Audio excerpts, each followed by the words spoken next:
Are you optimistic or pessimistic about the future of the esports industry? My natural behavior towards everything is always pessimistic, but when it comes to esports, especially the strides that we've made in it, I can't say neutral. I feel that's a cop out, but I would lean on optimistic because I have the younger generation are coming up and they're very interested in this. So I do think that there is space, especially for their growth mindset, to grow in this industry. So I would say I am optimistic. I'm cautiously optimistic currently. I like it. I want to be optimistic, but I know some changes are going to have to happen. Like we're looking to make teams need to be more sustainable.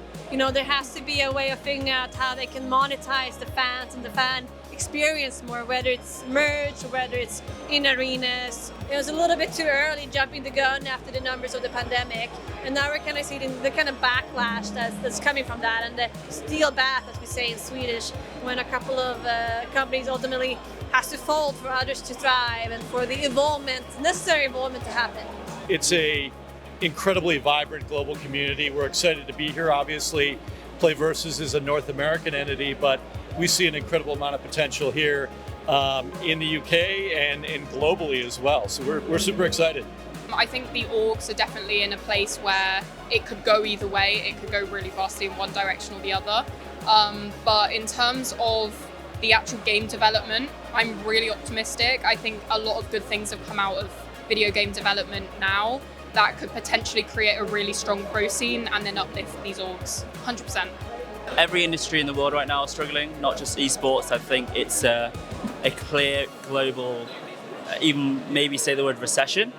So I guess it's the question of, am I optimistic about the world economy? And I say, yeah, I think there are up and down times, and right now it's a down time. People always find a way. People are very resilient. As a species, we just don't seem to give up, right? If we're pushed into a corner, we bite back. So the economy is in a tough spot, but we're going to keep fighting forward.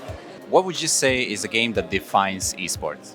I'm going to go left field. I'm going to say StarCraft. I was never a massive fan of the game myself. I've never played it. But I think you have to appreciate how much it shaped esports as a whole. And it was one of the games that got people interested and it kind of paved the way for a lot of other esports. So yeah, got to be StarCraft for me. I think League of Legends has been around for ages, and I think that's what people think of. But nowadays, Valorant seems to be on the rise quite a bit. So Riot seems to be doing well there. One of the grandstands of esports has always been Counter-Strike, and that's a big one. When I think esports, Counter-Strike is one of the big ones I think of. But for me personally, the games like Call of Duty will always be close to my heart, and I really like the way they do things over there in the Call of Duty League. But yeah, Counter-Strike is the big one. It's like, I feel like most people, they think of either Counter-Strike or League of Legends when they think of esports.